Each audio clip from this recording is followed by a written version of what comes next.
Welcome, guys, for the end of my stream where we do that super fun thing where we read a Hercule Poirot mystery by Agatha Christie.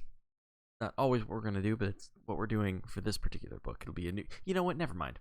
Point is, we're at the point of the show where I read, and the book we're reading is The Mysterious Affair at Styles by Agatha Christie, Chapter 8, Fresh Suspicions. So, without further ado, let's get started. Chapter 8, Fresh Suspicions. There was a moment's stupefied silence. Jap, who was the least surprised of any of us, was the first to speak. "My word," he cried. "You're the goods and no mistake, Mr. Poirot. These witnesses of yours are all right, I suppose. Voila! I have prepared a list of them, names and addresses. You must see them, of course, but you will find it all right. I'm sure of that." Jap lowered his voice. "I'm much obliged to you. A pretty mare's nest arresting him would have been." He turned to Inglethorpe. "But if you'll excuse me, sir, why couldn't you say all this at the inquest?" "I will tell you why," interrupted Poirot. "There was a certain rumor—" "A most malicious and utterly untrue one," interrupted Alfred Inglethorpe in an agitated voice. "And Mr. Inglethorpe was anxious to have no scandal revived just at present. Am I right?" "Quite right," Inglethorpe nodded. "With my poor Emily not yet buried, can you wonder I was anxious that no more lying rumors should be started?" "Between you and me, sir," remarked Jap, "I'd sooner have any amount of rumors than be arrested for murder, and I venture to think your poor lady would have felt the same. And if it hadn't been for Mr. Poirot here, arrested you would have been, as sure as eggs is eggs." I like that. I'm going to take that phrase. I don't know when or if I'll ever be able to say it again, but "as sure as eggs is coming out of my mouth at least one more time. "I was foolish, no doubt," murmured Inglethorpe, "but you do not know, Inspector, how I have been persecuted and maligned." And he shot a baleful glance at Evelyn Howard. "Now, sir," said Jap, turning briskly to John, "I should like to see the lady's bedroom, please, and after that I'll have a little chat with the servants.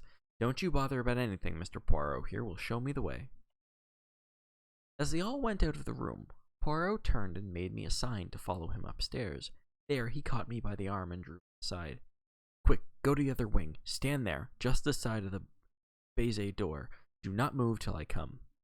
Then he turned rapidly. He rejoined the two detectives. I followed his instructions, taking up my position by the baize door, and wondering what on earth lay behind the request. Why was I to stand in this particular spot on guard? I looked thoughtfully down the corridor in front of me. An idea struck me. With the exception of Cynthia Murdoch's, every room was in this left wing. Had that anything to do with it? Was I to report who came or went? I stood faithfully at my post. The minutes passed. Nobody came. Nothing happened. It must have been quite 20 minutes before Poirot rejoined me. "You have not stirred?" "No, I've stuck here like a rock. Nothing's happened." "Ah!" Is he pleased or disappointed? "You've seen nothing at all?" "No." "But you've probably heard something. A big bump, eh, mon ami?" "No." "Is it possible? Ah, but I am vexed with myself. I am not usually clumsy. I made but a slight gesture." I know Poirot's gestures, with the left hand, and over went the table by the bed. He looked so childishly vexed and crestfallen that I hastened to console him. "Never mind, old chap. What does it matter? Your triumph downstairs excited you. I can tell you that was a surprise to us all. There must be more in this affair of Inglethorpe's with Mrs. Raikes than we thought, to make him hold his tongue so persistently. What are you going to do now? Where are the Scotland Yard fellows?" "Gone down to interview the servants. I showed them all our exhibits. I'm disappointed in Jap. He has no method." "Hello," I said, looking out the window. "Here's Dr. Bowerstein. I believe you're right about that man, Poirot. I don't like him." "He is clever," observed Poirot meditatively. "Oh, clever as the devil, I must say. I was overjoyed to see him in the plight he was in on Tuesday. You never saw such a spectacle." And I described the doctor's adventure. He looked a regular scarecrow, plastered with mud from head to toe. "You saw him then?" "Yes, of course. He didn't want to come in. It was just after dinner. But Mr. Inglethorpe insisted." "What?" Poirot caught me violently by the shoulder. "Was Dr. Bowerstein here on Tuesday evening? Here, and you never told me? Why did you not tell me? Why?" "He appeared to be in an absolute frenzy." "My dear Poirot," I expostulated, I never thought it would interest you. I didn't know it was of any importance. Importance? It is of the first importance. Sir Dr. Bowerstein was here on Tuesday night, the night of the murder. Hastings, do you not see? That alters everything. Everything. I had never seen him so upset.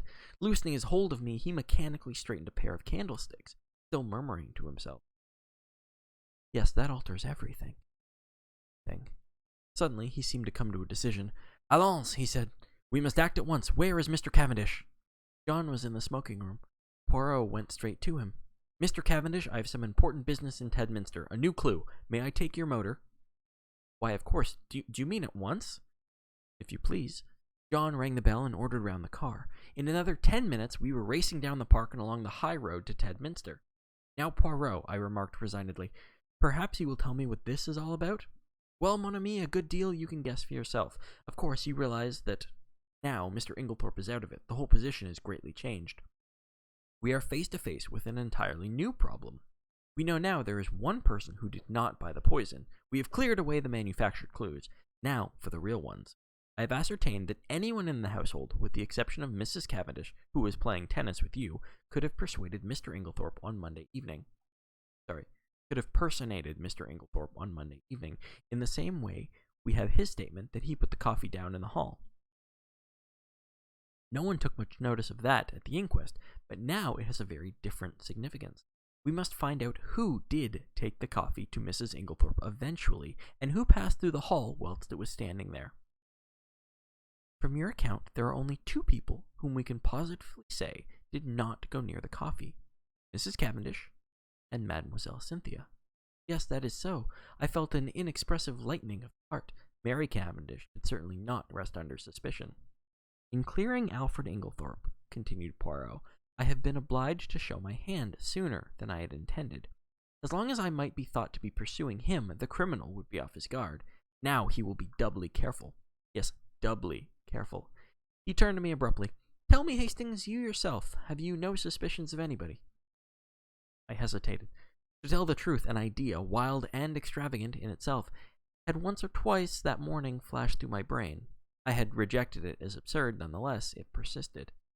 You couldn't call it a suspicion, I murmured. It's so utterly foolish. Come now, urged Poirot, encouragingly. Do not fear. Speak your mind. You should always pay attention to your instincts. Well then, I blurted out, it's absurd, but I suspect Miss Howard of not telling all she knows. Miss Howard? Yes, you'll laugh at me. Not at all, why should I? I can't help feeling, I continued blunderingly, that we've rather left her out of the possible suspects, possibly on the strength of her having been away from the place. But after all, she was only 15 miles away. A car would do it in half an hour. Can we say positively that she was away from Styles on the night of the murder?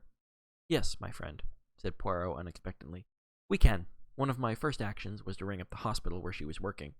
Well, I learnt that Miss Howard had been on afternoon duty on Tuesday, and that a convoy coming in unexpectedly, she had kindly offered to remain on night duty, which offer was gratefully accepted. That deposes of that. Oh, I said rather nonplussed. Really, I continued, it's her extraordinary vehemence against Inglethorpe that started me off suspecting her. I can't help feeling she'd do anything against him. And I had an idea she might know something about the destroying of the will. She might have burnt the new one, mistaking it for the earlier one in his favor. She's so terribly bitter against him. You consider her vehemence unnatural? Yes. She's so very violent. I wonder really whether she is quite sane on that point. Poirot shook his head energetically. No, you are on the wrong track there. There is nothing weak-minded or degenerate about Miss Howard. She is an excellent specimen of well-balanced English beef and brawn. She is sanity itself. Yet her hatred of Inglethorpe seems almost a mania. My idea was, a very ridiculous one no doubt, that she had intended to poison him, and that in some way Mrs. Inglethorpe got hold of it by mistake, but I don't at all see how it could have been done. The whole thing is absurd and ridiculous to the last degree. Still, you are right in one thing. It is always wise to suspect everybody until you can prove logically and to your own satisfaction that they are innocent. Now, what reasons are there against Miss Howard having deliberately poisoned Inglethorpe? Why, she was devoted to her, I exclaimed. Cha-cha. Cried Poirot irritably. You argue like a child. If Miss Howard were capable of poisoning the old lady, she would be quite equally capable of simulating devotion. No, we must look elsewhere. You are perfectly correct in your assumption that her vehemence against Alfred Inglethorpe is too violent to be natural, but you are quite wrong in the deduction you draw from it. I have drawn my own deductions, which I believe to be correct, but I will not speak of them at present. He paused a minute, then went on. Now, to my way of thinking, there is one insuperable objection to Miss Howard being the murderess, and that is that in no possible way could Mrs. Inglethorpe's death benefit Miss Howard. Now there is no murder without a motive. I reflected. Could not Mrs. Inglethorpe have made a will in her favor? Poirot shook his head. But you yourself suggested that possibility to Mr. Wells. Poirot smiled. That was for a reason. I did not want to mention the name of the person who was actually in my mind. Miss Howard occupied very much the same position, so I used her name instead. Still, Mrs. Inglethorpe might have done so. Why, that will made out the afternoon of her death may... But Poirot shook his head. But Poirot's shake of the head was so energetic that I stopped. No, my friend, I have certain little ideas of my own about that, but I can tell you that much. It was not in Miss Howard's favor. I accepted his assurance, though I did not really see how he could be so positive about the matter. Well, I said with a sigh, we will acquit Miss Howard then. It is partly your fault that I ever came to suspect her. It was what you said about her evidence at the inquest that set me off. Poirot looked puzzled. What did I say about her evidence at the inquest? Don't you remember, when I cited her and John Cavendish as being above suspicion? Oh, yes. He seemed a little confused, but recovered himself. By the way, Hastings, there is something I want you to do for me. Certainly, what is it? Next time you happen to be alone with Lawrence Cavendish, I want you to say this to him. I have a message for you from Poirot. He says, find the extra coffee cup, and you can rest in peace. Nothing more, nothing less. Find the extra coffee cup, and you can rest in peace. Is that right? I asked, much mystified. Excellent. But what does it mean? That I will leave you to find out. You have access to the facts. Just say that to him, and see what he says. Very well, but it's all extremely mysterious. We're running into Tedminster now, and Poirot directed the car to the analytical chemist. Poirot hopped down briskly and went inside. In a few minutes, he was back again. There, he said, that is all my business. What were you doing there? I asked in lively curiosity. I left something to be analyzed. Yes, but what? The sample of cocoa I took from the saucepan in the bedroom. But that has already been tested, I cried, stupefied. Dr. Bauerstein had it tested, and you yourself laughed at the possibility of there being strychnine in it. I know Dr. Bauerstein had it tested, replied Poirot quietly. Well then, I have a fancy for having it analyzed again. That is all. And not another word on the subject could I drag out of him. This proceeding of Poirot's in respect to the cocoa puzzled me intently. I could see neither rhyme nor reason in it. However, my confidence in him, which at one time had rather waned, was fully restored since his belief in Alfred Inglethorpe's innocence had been so triumphantly vindicated. The funeral of Mrs. Inglethorpe took place the following day, and on Monday, as I came down to a late breakfast, John drew me aside and informed me that Mr. Inglethorpe was leaving that morning to take up his quarters at the Stylite Arms until he should have completed his plans. And really, it's a great relief to think he's going, Hastings, continued my honest friend. It was bad enough before, when we thought that he'd done it, but I'm hanged if it isn't worse now, when we all feel guilty for having been so down on the... The fact is, we've treated him abominably. Of course, things did look black against him. I don't see how anyone could blame us for jumping to the conclusions we... Still, there it is. We were in the wrong, and now there's a beastly feeling that one ought to make amends. Difficult when one doesn't like the fellow a bit better than before. The whole thing's damned awkward, and I'm thankful he's had the tact to make himself off. It's a good thing Styles wasn't the matters to leave him. Couldn't bear to think of the fellow lording it. He's welcome to her money. You'll be able to keep up the place all right? I asked. Oh yes, there are the death duties, of course, but half my father's money goes with the place, and Lawrence will stay with us for the present, so there's his share as well. We shall be pinched at first, of course, but as I once told you, I'm in a bit of a hole financially myself. Still, the Johnnies will wait now. In the general relief at Inglethorpe's approaching departure, we had the most genial breakfast we had experienced since the tragedy. Cynthia, whose young spirit was naturally buoyant, was looking quite her pretty self again, and we all, with the exception of Lawrence, who seemed unalterably gloomy and nervous, or quite cheerful, at the opening of a new and hopeful future. The papers, of course, had been full of tragedy. Glaring headlines sandwiched biographies of every member of the household, subtle innuendos, the usual familiar tag about the police having a clue. Nothing was spared us. It was a slack time. The war was momentarily inactive, and the newspapers seized with avidity on this crime in fashionable life. The mysterious affair at Styles was the topic of the moment. Naturally, it was very annoying for the Cavendishes. The house was constantly besieged by reporters who were consistently denied admission, but who continued to haunt the village and the grounds, where they lay in wait with cameras for any unwary member of the household. We all lived in a blast of publicity. The Scotland Yard men came and went, examining, questioning, lynx-eyed and reserved tongue. Towards what end they were working, we did not know. Had they any clue, or would the whole thing remain in the category of undiscovered? After breakfast, Dorcas came up to me rather mysteriously and asked if she might have a few words with me. Certainly. What is it, Dorcas? Well, it's just this, sir. You'll be seeing the Belgian gentleman today, perhaps. I nodded. Well, sir, you know how he asked me so particularly if the mistress or anyone else had a green dress? Yes, you have found one. My interest was aroused. No, not that, sir, but since then I've remembered that the young gentleman, John and Lawrence were still the young gentlemen to Dorcas, call the dressing-up box. It's up in the front attic, sir, a great chest full of old clothes and fancy dresses and whatnot, and it came to me suddenly, that there might be a green dress amongst them. So if you'd tell the Belgian gentleman, I will tell him, Dorcas, I promised. Thank you very much, sir. A very nice gentleman he is, sir, and quite a different class from them two detectives from London, what goes prying about and asking questions. I don't hold with foreigners as a rule, but from what the newspaper says, I make out as how those brave Belgies isn't the ordinary run of foreigners, and certainly he's a most polite-spoken gentleman. Dear old Dorcas, as she stood there, with her honest face upturned to mine, I thought what a fine specimen she was of the old-fashioned servant that is so fast dying out. I thought I might as well go down to the village at once and look up Poirot, but I met him halfway coming up to the house, and at once gave him Dorcas's message. Ah, the brave Dorcas, we will look at the chest, but no matter, we will examine it all the same. We entered the house by one of the windows. There was no one in the hall, and we went straight up to the attic. Sure enough, there was the chest, a fine old piece, all studded with brass nails and full overflowing with every imaginable type of garment. Poirot bundled everything out on the floor with scant ceremony. There were one or two green fabrics of varying shades, but Poirot shook his head over them all. He seemed somewhat apathetic in the search, as though he expected no great results from it. Suddenly, he gave an exclamation. What is it? Look! The chest was nearly empty, and there, reposing right at the bottom, was a magnificent...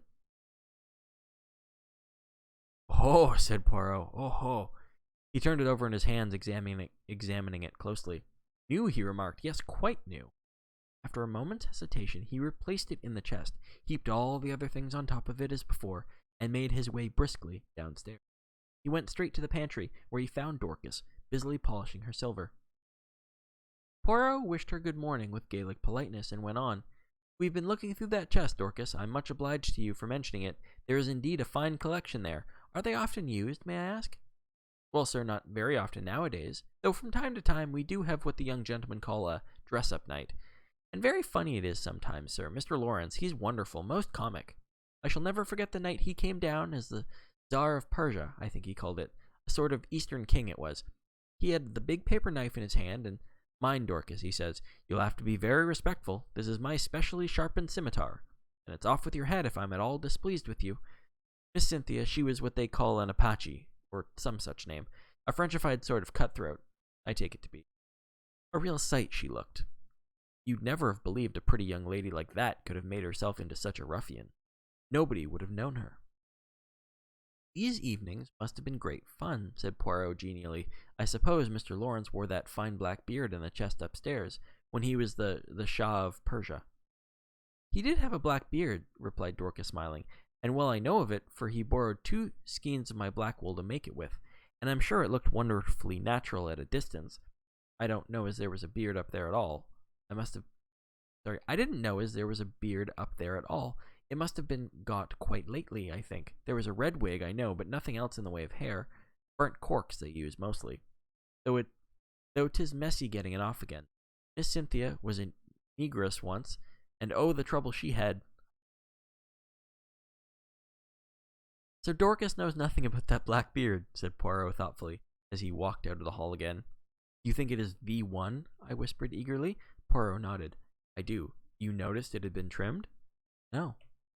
Yes, it was cut exactly the shape of Mr. Inglethorpe's, and I found one or two snipped hairs. Hastings' affair is very deep. Who put it in the chest, I wonder? Someone with a good deal of intelligence, remarked Poirot dryly. You realize that he chose the one place in the house to hide it where its presence would not be remarked.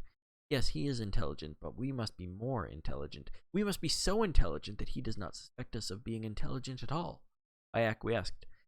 There, mon ami, you will be of great assistance to me. I think that's an insult. I'm pretty sure. I was pleased with the compliment. There had been times when I hardly thought that Poirot appreciated me at my true worth. Yes, he continued, staring at me thoughtfully, you will be invaluable. This was naturally gratifying, but Poirot's next words were not so welcome. I must have an ally in the house, he observed reflectively. You have me, I protested. True, but you are not sufficient. I was hurt and showed it. Poirot hurried to explain himself. You do not quite take my meaning. You are known to be working with me. I want someone who is not associated with us in any way. Oh, I see. How about John? No, I think not. The dear fellow isn't perhaps very bright, I said thoughtfully. Here comes Miss Howard, said Poirot suddenly. She is the very person, but I am in her black boots since I cleared Mr. Inglethorpe. Still, we can but try. With a nod that was barely civil, Miss Howard assented to Poirot's request for a few minutes. We went into the little morning room, and Poirot closed the door. Well, Monsieur Poirot, said Miss Howard impatiently, what is it? Out with it. I'm busy. Do you remember, mademoiselle, that I once asked you to help me? Yes, I do, the lady nodded, and I told you I'd help you with pleasure to hang Alfred Inglethorpe. Ah, Poirot studied her seriously. Miss Howard, I will ask you one question. I beg of you to reply to it truthfully. Never tell lies, replied Miss Howard. It is this. Do you still believe that Mrs. Inglethorpe was poisoned by her husband? What do you mean? She asked sharply. You needn't think your pretty explanations influenced me in the slightest. I'll admit, it wasn't he who bought strychnine at the chemist shop. What of that? I dare say he soaked flypaper, as I told you at the beginning. That is arsenic, not strychnine, said Poirot mildly. What does that matter? Arsenic would put poor Emily out of the way just as well as strychnine. If I'm convinced he did it, it doesn't matter a jot to me how he did it. Exactly. If you are convinced he did it, said Poirot quietly, I will put my question in another form. Did you ever in your heart of hearts believe that Mrs. Inglethorpe was poisoned by her husband? Good heavens, cried Miss Howard. Haven't I always told you the man is a villain? Haven't I always told you he would murder her in her bed? Haven't I always hated him like poison? Exactly, said Poirot. That bears out my little idea entirely. What little idea? Miss Howard, do you remember a conversation that took place on the day of my friend's arrival here? He repeated it to me, and there is a sentence of yours that has impressed me very much. You remember affirming that if a crime had been committed and anyone you loved had been murdered, you felt certain you would know by instinct who the criminal was, even if you were quite unable to prove it. Yes, I remember saying that. I believe it, too. I suppose you think it's nonsense. Not at all. And yet you will pay no attention to my instinct against Alfred Inglethorpe. No, said Poirot curtly, because your instinct is not against Mr. Inglethorpe. What? No, you wish to believe he committed the crime. You believe him capable of committing it, but your instinct tells you he did not commit it. It tells you more. Shall I go on? She was staring at him, fascinated, and made a slight affirmative movement of the hand. Shall I tell you why you have been so vehement against Mr. Inglethorpe? It is because you have been trying to believe what you wish to believe. It is because you are trying to drown and stifle your instincts, which tells you another name. No, no, no, cried Miss Howard, wildly filling up her hands. Don't say it. Oh, don't say it. It isn't true. It can't be true. I don't know what put such a wild, such a dreadful idea into my head. I'm right, am I not? Asked Poirot. Yes, yes, you must be a wizard to have guessed, but it can't be so. It's so monstrous, too impossible. It must be Alfred Inglethorpe. Poirot shook his head gravely. Don't ask me about it, continued Miss Howard, because I shan't tell you. I won't admit it, even to myself. I must be mad to think such a thing. Poirot nodded, as if satisfied. I will ask you nothing. It is enough for me that it is as I thought, and I too have an instinct. We are working together towards a common end. Don't ask me to help you, because I won't. I won't lift a finger to. She faltered. You will help me in spite of yourself. I ask you nothing, but you will be my ally. You will not be able to help yourself. You will do the only thing that I want of you. That is, you will watch. Evelyn Howard bowed her head. Yes, I can't help doing that. I'm always watching, always hoping to be proven wrong. If we are wrong, well and good, said Poirot. No one will be more pleased than I shall. If we are right, Miss Howard, on whose side are you then? I don't know. Come now. It could be hushed up. There must be no hushing up. But Emily herself, she broke off. Miss Howard, said Poirot gravely, that is unworthy of you. Suddenly, she took her face from her hands. Yes, she said quietly, that was not Evelyn Howard who spoke. She flung her head up proudly. This is Evelyn Howard, and she is on the side of justice. Let the cost be what it may. And with these words, she walked firmly out of the room. There, said Poirot, looking after her, was a very valuable ally. That woman, Hastings, has got brains as well as heart. I did not reply. Instinct is a marvelous thing, mused Poirot. It can neither be explained nor ignored. You and Miss Howard seem to know what you're talking about, I observed coldly. Perhaps you don't realize that I am still in the dark. Really? Is that so, mon ami? Yes, enlighten me, will you? Poirot studied me attentively for a moment or two. Then, to my intense surprise, he shook his head decidedly. No, my friend. Oh, look here, why not? 2 is enough for a secret. Well, I think it's very unfair to keep back facts from you. I'm not keeping back facts. Every fact that I know is in your possession. You can draw your own deductions from them. This time, it is a question of ideas. Still, it would be interesting to know. Poirot looked at me very earnestly and again shook his head. You see, he said sadly, you have no instincts. It was intelligence you were requiring just now, I pointed out. The 2 often go together, said Poirot enigmatically. The remark seemed so utterly irrelevant that I did not take the trouble to. But I decided that if I made my interest in important discoveries, if I made any interests interesting. Let me try that whole thing again. The remark seemed so utterly irrelevant that I did not even take the trouble to answer it, but I decided that if I made any interesting and important discoveries, as no doubt I should, I would keep them to myself and surprise Poirot with the ultimate result. There are times when it is one's duty to assert oneself. And that was the end of Chapter 8.